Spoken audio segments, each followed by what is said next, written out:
Oi, pessoal. Para quem não me conhece, muito prazer. Meu nome é Cecília.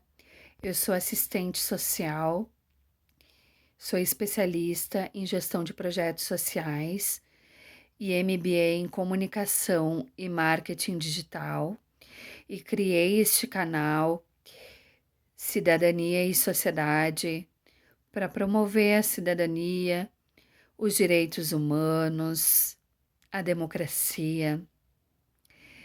E espero que vocês apreciem o conteúdo deste canal. Hoje a gente vai falar em homenagem ao dia 2, que já passou, dia 2 de abril, que foi o dia da defesa dos direitos das pessoas que vivem com transtorno do espectro autista, o TEA. A gente vai falar a respeito da LBI, que é a Lei Brasileira de Inclusão, também conhecida como o Estatuto da Pessoa com Deficiência, e a Política Nacional de Inclusão das Pessoas vivendo com autismo, que é a Lei Berenice Piana, e como essas leis se relacionam com as pessoas que vivem com o transtorno do espectro autista, de que forma a lei defende e garante os direitos destas pessoas, destes cidadãos. Vamos falar então um pouco a respeito, né? Acho primeiramente importante para a gente partir de um ponto de vista comum, a gente falar a respeito da definição do que é o autismo. Lembrando que é uma definição bem simples, apenas para que a gente possa compreender um pouco melhor. Talvez o público de casa já esteja familiarizado com o transtorno do espectro autista, mas existem pessoas que não estão familiarizadas. Então é importante a gente partir de um ponto comum. O transtorno do espectro autista é uma condição de neurodesenvolvimento, desculpe, caracterizada por diferenças na comunicação, na interação social, nos padrões de comportamento, interesses ou atividades restritas e repetitivas. Na classificação internacional de doenças, é o CID-10 ou 11, e suas subcategorias vão depender das particularidades do indivíduo que vive com o autismo. Tá? Algumas das características das pessoas que vivem com autismo é a dificuldade de iniciar ou manter conversas, a dificuldade de compreender expressões faciais, gestos, tom de voz, interesses ou abordagens diferentes em situações sociais, movimentos repetitivos, como balançar o corpo, bater as mãos, interesses intensos específicos em determinados assuntos. Às vezes a pessoa com transtorno do espectro autista, ela fica com um interesse bem excessivo num determinado assunto ou num determinado objeto que a gente pode chamar, pode caracterizar como hiperfoco, né?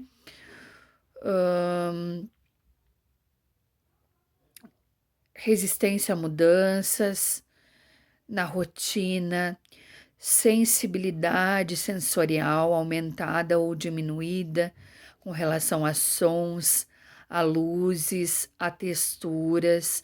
E a gente, quando fala de texturas, também fala de comida, a textura da comida, o aroma e a textura da comida.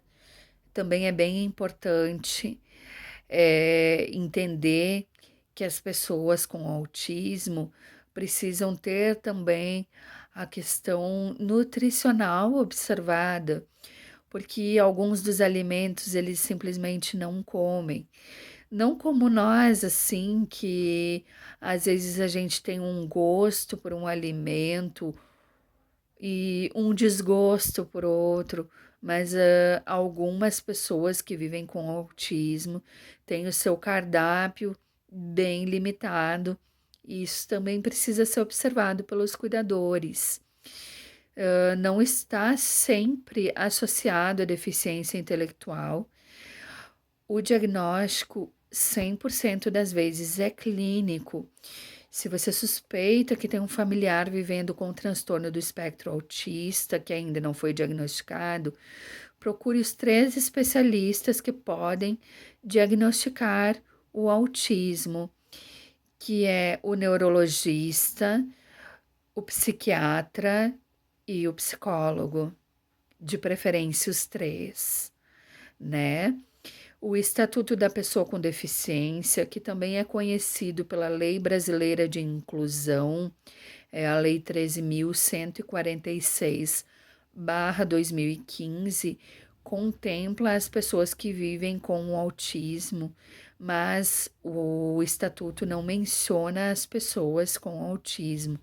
Elas estão contempladas onde se menciona deficiência intelectual, psicossocial ou múltipla.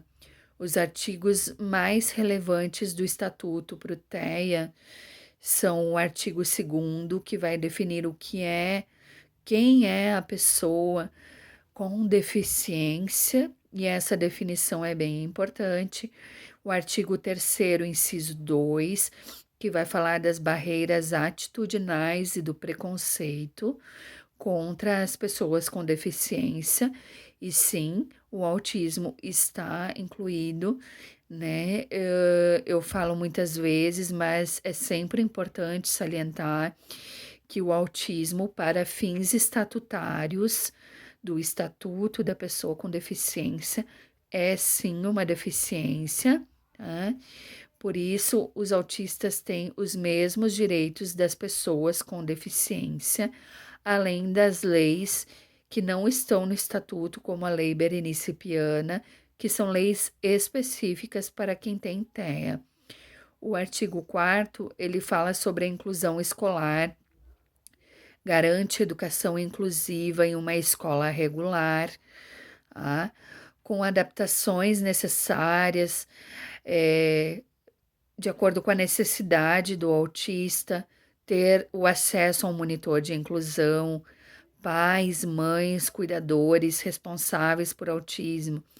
Se você tem essa necessidade especial de um monitor de inclusão, não está conseguindo um monitor de inclusão, você pode e deve recorrer ao Ministério Público para conseguir um monitor de inclusão para o seu filho, tá?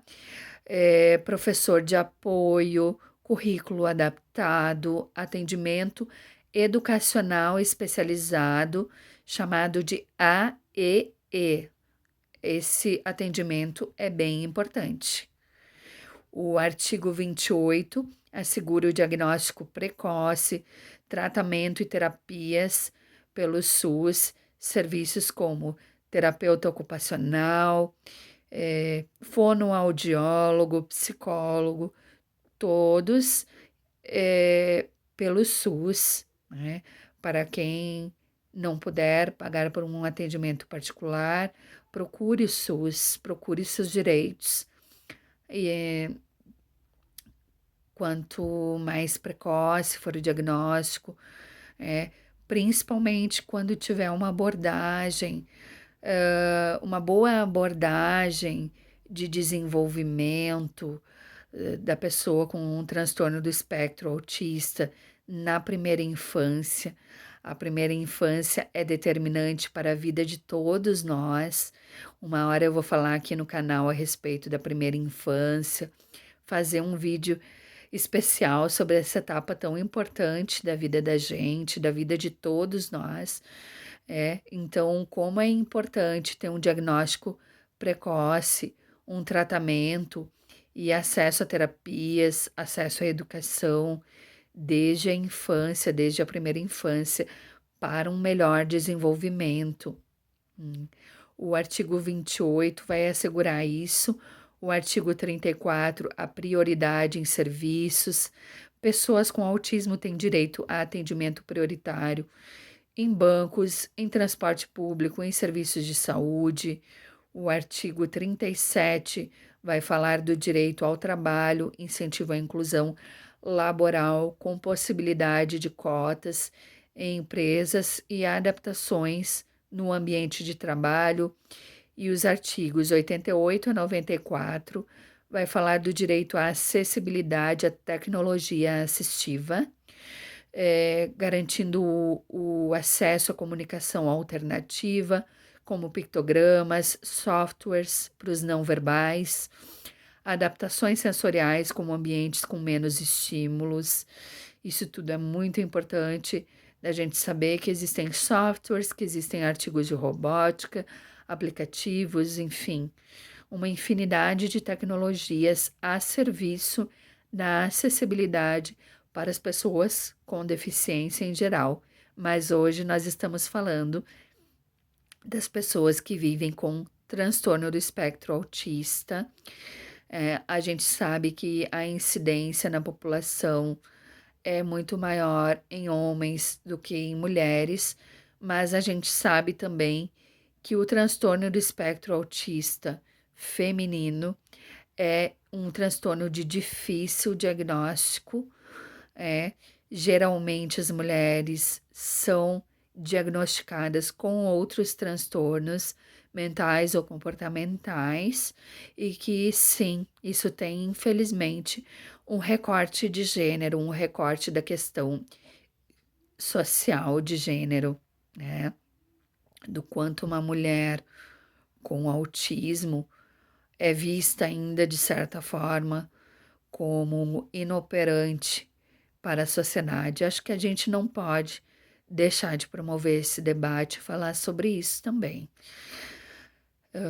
Mas a gente pode esmiuçar mais temas importantes, como o autismo feminino, como o autismo em pessoas adultas, como o síndrome de Asperger, que tem algumas das suas características muito parecidas com o autismo, embora não seja autismo e também é de difícil diagnóstico. Podemos falar de acessibilidade e inclusão ainda mais, de acordo com a participação aqui no canal. Vocês participam, vocês comentam, e daí eu fico sabendo através de vocês quais são os assuntos mais relevantes e trago aqui para o canal. Bom, a gente tem a Lei Berenice Piana, na verdade é a Política Nacional de Proteção dos Direitos da Pessoa com TEA, que é o transtorno do espectro autista. Essa lei ela foi sancionada no governo da presidenta Dilma Rousseff. Ela é também chamada de Berenice Piana.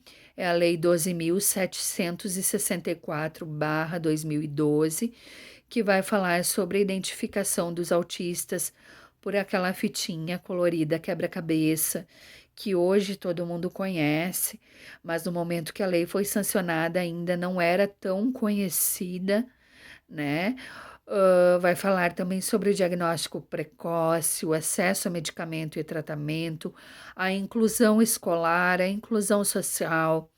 Então, vocês, cuidadores das pessoas que vivem com autismo, pais, mães, cuidadores, responsáveis legais, professores, pessoas que estão no entorno da pessoa com o espectro autista, né, com transtorno do espectro autista, não deixem de ler, de tirar um tempinho para ler, para estudar a respeito do autismo, a respeito do Estatuto da Pessoa com Deficiência e a respeito da Lei Berenice Piana, e não deixem de conhecer também as leis do seu estado, do seu município, os projetos, os programas e as ONGs que trabalham na defesa pelos direitos das pessoas vivendo com autismo. Isso é muito importante. Esse vídeo é um resumo, talvez seja um norte para a gente começar uma pesquisa, né?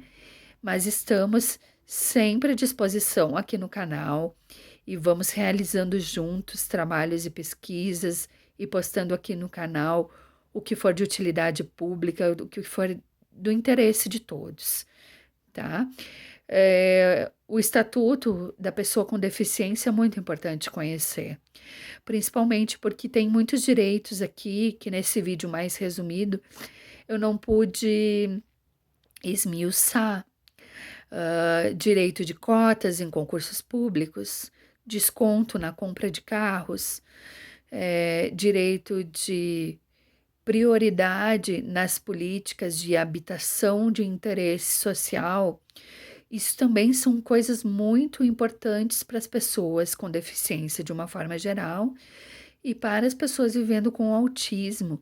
É, acho que todos nós temos que nos apropriar dos nossos direitos. Então, isso é muito importante. Eu sempre friso a importância disso aqui no canal. Tem uma terapia que eu estudei há um tempo atrás e achei bem interessante. Ainda estou estudando, ainda sou uma aprendiz sobre este assunto, mas vou compartilhar com vocês. Quem tem interesse pode buscar, e se vocês têm interesse, eu trago aqui no canal também. Muito embora seja mais da área da psicologia do que da assistência social, é importante, é interessante falar a respeito dessa terapia que é a intervenção ABA, que é a análise do comportamento aplicada. Ela é aplicada para a TEA e também para o TDAH, que é o transtorno de déficit de atenção, e se baseia nos princípios da terapia comportamental para promover habilidades sociais, de comunicação, habilidades acadêmicas, autistas que estão na faculdade, na universidade, e de autonomia, além de reduzir certos comportamentos que são problemáticos, né? A gente sabe que quando a gente fala problemático, não é o comportamento do autista que é problemático, é apenas que são comportamentos que não são socialmente aceitos e por isso acabam gerando transtorno para a pessoa do espectro autista e às vezes até o seu cuidador, e isso pode ser trabalhado nessa terapia. É bem interessante. Se você gostou desse conteúdo, já sabe o que eu vou pedir, né? Se você considera que foi relevante para você, se inscreve aqui no canal, curta, comenta, compartilha, ativa as notificações. Juntos e juntas somos mais fortes.